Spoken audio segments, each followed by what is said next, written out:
وسلم على رسوله الكريم أما بعد فأعوذ بالله من الشيطان الرجيم بسم الله الرحمن الرحيم إن الله وملائكته يصلون على النبي يا أيها الذين آمنوا صلوا عليه وسلموا تسليما اللهم صل على سيدنا مولانا محمد وعلى آل سيدنا مولانا محمد وبارك وسلم صلاة والسلام عليك يا رسول الله صلى الله تعالى عليه وآله وسلم۔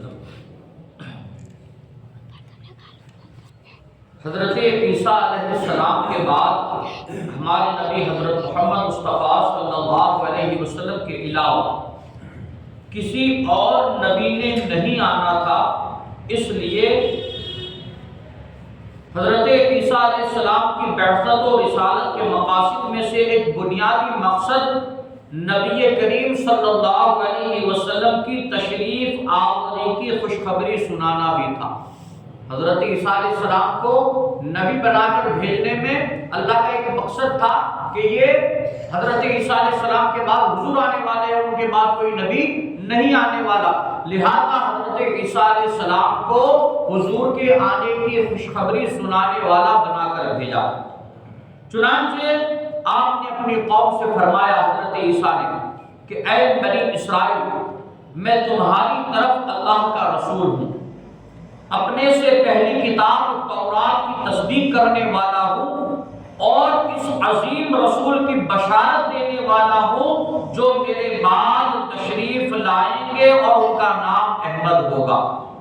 اس آیت سے معلوم ہوا کہ حضور صلی اللہ علیہ وسلم کا ذکر آپ کی تشریف آوری سے پہلے ہی مشہور ہو چکا تھا، کیونکہ بنی اسرائیل کو باقاعدہ بتا دیا گیا تھا اور کثیر روایات اور قرآنی آیت سے بھی یہ بات واضح ہے۔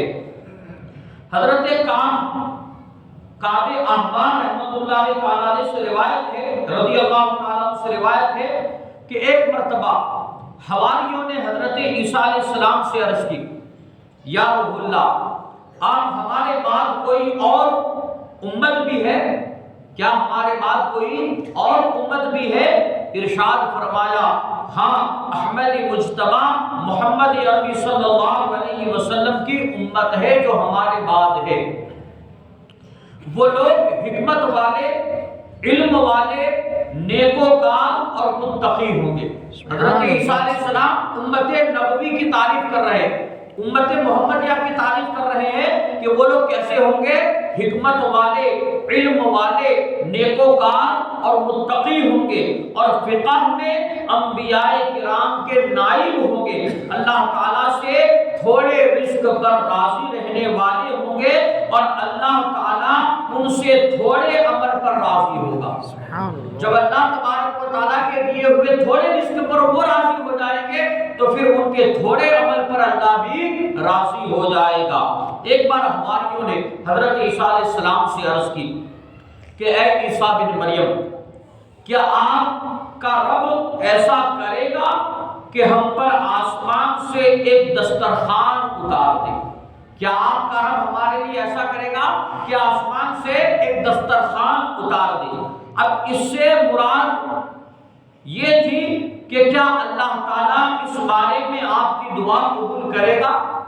یہ مراد نہیں تھی کہ آپ کا رب ایسا کر سکتا ہے یا نہیں، بلکہ کیونکہ وہ اللہ تبارک و تعالیٰ کی قدرت پر ایمان رکھنے والے لوگ تھے۔ حضرت عیسیٰ کے حواری اللہ کی قدرت پر ایمان رکھنے والے لوگ تھے، لیکن یہ سوالیہ طور پر عرض کیا کہ کیا آپ کا رب ایسا کر سکتا ہے کہ آسمان سے ہمارے لیے دسترخوان اتارے؟ تو حضرت عیسیٰ علیہ السلام نے فرمایا، اتقوا اللہ ان کنتم مؤمنین، اللہ سے ڈرو اگر ایمان رکھتے ہو، یعنی اگر ایمان رکھتے ہو تو اللہ تعالیٰ سے ڈرو اور تقوی اختیار کرو تاکہ یہ تمہاری مراد حاصل ہو جائے۔ تم یہ جو چاہتے ہو نا کہ آسمان سے دسترخوان اترے، تو اس کے لیے تمہیں تقوی اور پرہیزگاری اختیار کرنی پڑے گی، پھر کیا ہے تمہاری یہ مراد حاصل ہو سکتی ہے۔ حضرت عیسیٰ علیہ السلام نے جب انہیں خدا کا خوف یاد دلایا تو انہوں نے عرض کی کہ ہم یہ چاہتے ہیں کہ اس میں سے کھائیں اور ہمارے دل مطمئن ہو جائے۔ جو دسترخوان آسمان سے آئے گا تو ہم یہ چاہتے ہیں کہ اس سے کھائے اور ہمارے دل کیا ہے مطمئن ہو جائے اور ہم آنکھوں سے دیکھ لیں کہ آپ نے ہم سے سچ فرمایا ہے اور ہم اس پر کیا ہے گواہ ہو جائے۔ حواریوں کے اس جواب نے واضح کر دیا کہ انہوں نے قدرت الہی میں شک و شبہ کی وجہ سے سابقہ مطالبہ نہیں کیا، بلکہ ان کا مقصد کیا ہے کچھ اور ہی تھا۔ یعنی اللہ کی قدرت پر انہیں شک و شبہ نہیں تھا کہ اللہ ایسا کر سکتا ہے، اللہ اس پر قادر ہے یا نہیں معاذ اللہ، وہ تو اللہ کی ذات پر اور خدا کی قدرت پر ایمان رکھنے والے تھے۔ ان کا مقصد کیا ہے کچھ اور ہی تھا۔ جب حواریوں کے اس درخواست پر حضرت عیسیٰ علیہ السلام نے انہیں 30 روزے رکھنے کا حکم دیا، جب حواریوں نے یہ کہا کہ ہمارے لیے آسمان سے دسترخوان آ جائے، تو حضرت عیسیٰ علیہ السلام نے کیا کہا؟ تمہیں 30 روزے رکھنے ہوں گے، اور فرمایا جب تم ان روزوں سے فارغ ہو جاؤ گے تو اللہ تعالیٰ سے جو بھی دعا کرو گے اللہ قبول فرما لیتا۔ پہلے 30 روزے رکھنے پڑیں گے، پھر اس کے بعد اللہ کی بارگاہ میں دعا کرنی ہوگی۔ انہوں نے روزے رکھ کر دسترخوان اترنے کی دعا کی۔ حواریوں نے کیا ہے روزے رکھے اور اس کے بعد کیا ہے دسترخوان اترنے کی دعا کی۔ اس وقت حضرت عیسیٰ علیہ السلام نے بھی غسل کیا، موٹا لباس پہنا، 2 رکعت نماز ادا کی، سر مبارک جھکایا اور رو کر اللہ کی بارگاہ میں دعائیں کرنے لگے۔